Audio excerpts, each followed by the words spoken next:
sois le bienvenu. Aujourd'hui, on se retrouve pour démontrer l'inégalité triangulaire. Mon but est très simple, je vais prendre deux nombres complexes, et mon but, c'est d'obtenir cet encadrement-là de la valeur absolue de la somme de ces deux nombres complexes. Alors en général, c'est l'inégalité de droite qu'on appelle inégalité triangulaire, mais cette dénomination perdure puisque l'inégalité de gauche n'est qu'une conséquence de celle de droite, comme on va le voir. Alors pour démontrer ça, je vais prendre deux nombres complexes u et v, et je vais essayer déjà de simplifier mon problème. Alors je vais dire que l'inégalité de droite, elle est équivalente à cette même inégalité au carré.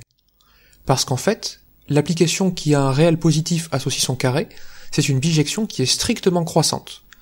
Donc le côté croissante, ça me permet de conserver le sens de l'inégalité, et le côté bijection, ça me permet de faire le chemin retour, d'obtenir l'autre implication.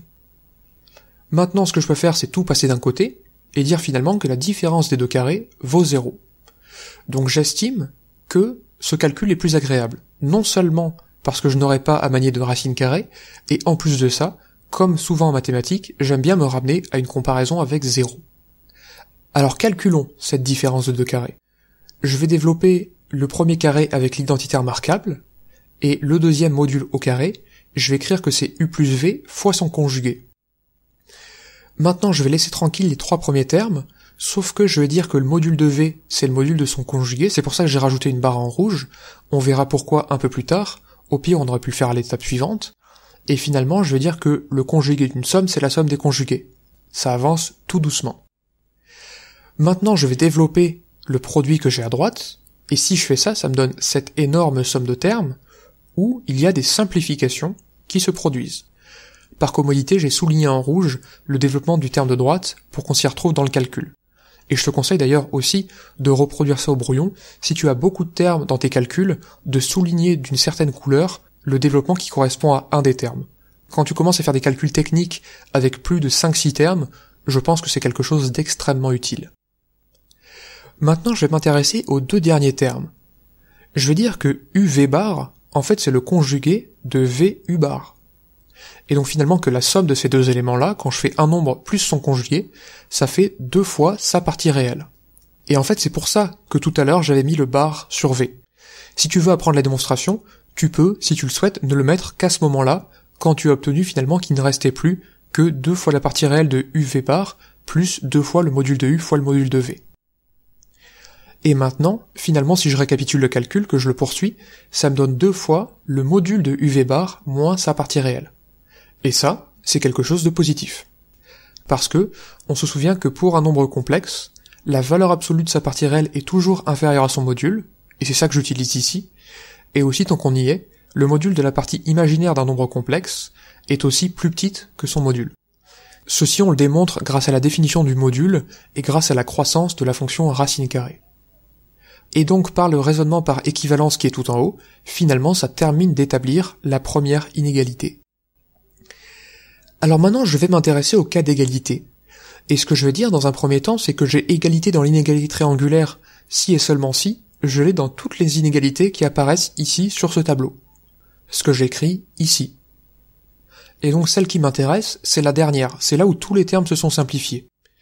Alors qu'est-ce que ça veut dire que la partie réelle de uv bar, c'est le module de uv bar? Eh bien ce que j'affirme, c'est que ça se produit si et seulement si uv bar appartient à R+. Et je vais produire pour ça une petite démonstration, en disant que par définition du module d'un nombre complexe, le carré du module ça vaut la somme du carré de la partie réelle et du carré de la partie imaginaire, sauf que, par l'égalité que j'ai, ça vaut aussi la partie réelle de uv bar au carré. Donc ça veut dire que la partie imaginaire de uv bar vaut 0. Donc ça veut dire que mon nombre complexe, que je considère, il est réel. Et comme sa partie réelle, c'est le module de quelque chose, c'est en particulier positif, et donc ça veut dire finalement que uv bar c'est un nombre réel positif. Alors maintenant ça reste très insatisfaisant comme écriture, puisque je me demande à quoi ça correspond cette affaire-là. uv bar appartient à R+. Et en plus de ça, je n'ai toujours pas expliqué la terminologie inégalité triangulaire. Alors je vais faire un dessin pour essayer de me représenter qu'est-ce que ça peut bien vouloir dire. Alors je vais dessiner deux situations qui sont différentes, avec un vecteur U en rouge, un vecteur V en bleu, et la somme des deux en jaune. Dans le premier cas, ils ne sont pas colinéaires, et dans le deuxième cas, ils sont colinéaires, et l'un c'est un multiple de l'autre par un réel positif. Que me dit l'inégalité triangulaire? Eh bien finalement ça me dit que la longueur du segment jaune, qui relie l'origine du plan complexe au point d'affixe u plus v, cette longueur-là est plus petite que la somme de la longueur des deux segments rouge et bleu. Alors effectivement, je vois que c'est le cas, que dans le premier cas, il n'y a clairement pas égalité, puisque je fais un détour, le chemin le plus court étant la ligne droite. Par contre, à droite, il semble y avoir égalité. Et je pourrais dire que j'ai ce qu'on appelle un triangle plat. Alors j'aimerais bien retrouver cette information-là, que je vois géométriquement, dans le calcul. Alors la question de savoir si les vecteurs que j'ai dessinés sont colinéaires ou pas, dans le monde du calcul avec les nombres complexes, c'est considéré des arguments. C'est l'équivalent, dans un autre domaine des mathématiques. Donc ce que je vais faire, c'est que je vais mettre u et v sous forme exponentielle, pour mettre en lumière ces arguments, justement. Et je vais dire que uv bar appartient à R+, ça veut dire qu'il existe un réel positif, tel que, le produit des deux, ça soit lambda. Sauf qu'en fait, comme ρ fois R c'est positif, cette information-là, elle est exactement équivalente à dire que θ moins alpha c'est un multiple de 2π. Autrement dit que θ, ça vaut alpha modulo 2π. Et donc ça veut dire que u et v ont même argument. Donc comme j'ai raisonné par équivalence, j'ai démontré ici que le cas d'égalité de l'inégalité triangulaire entre deux nombres complexes se produisait si et seulement si les nombres complexes considérés ont même argument, ce qui est parfaitement confirmé par le dessin que j'ai fait pour me donner une intuition de ce résultat-là. Alors poursuivons brièvement pour démontrer l'autre inégalité. Alors encore une fois, je pourrais faire une disjonction de cas directement sur la valeur absolue, mais je vais faire comme tout à l'heure pour s'habituer à transformer un problème avant de le résoudre. Je vais dire que l'inégalité de gauche, elle est équivalente à ce système. Comment je fais ça? Eh bien en fait, je dis que la valeur absolue d'un nombre, c'est égal au maximum de x et de moins x. C'est une des définitions possibles de la valeur absolue, et dire qu'un maximum est plus petit qu'un réel, ça revient exactement à dire que les gens qui sont dans ce maximum sont tous plus petits que ce réel. Et c'est exactement ce que j'explique ici. Maintenant, je peux faire passer certains termes de l'autre côté pour me ramener à une somme et non pas à une différence, tout ça dans l'optique de me ramener au cas que j'ai déjà démontré. Et en fait, c'est vrai, ces inégalités sont vérifiées. Alors montrons-le brièvement, avec le peu de place qui me reste. Eh bien, si je veux démontrer la première, je vais écrire que le module de u, il faut que je fasse apparaître v, je vais forcer la chose, et je vais écrire que c'est le module de u plus v moins v, pour au moins faire apparaître le premier terme.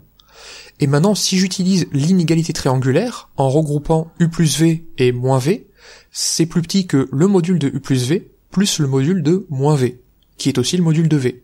Donc ça me démontre ma première inégalité. De la même manière, au lieu d'écrire module de v, je fais apparaître module de u plus v, eh bien je vais ajouter et retrancher u, et encore une fois par l'inégalité triangulaire qu'on avait démontrée dans un premier temps, j'obtiens exactement ma deuxième inégalité. Et donc comme j'ai raisonné par équivalence, ça me montre finalement que ma deuxième inégalité est vérifiée. J'espère que cette émission t'a plu, et je te retrouve demain pour montrer l'identité de Vandermonde. En attendant, je te souhaite une excellente journée, et je te dis à la prochaine.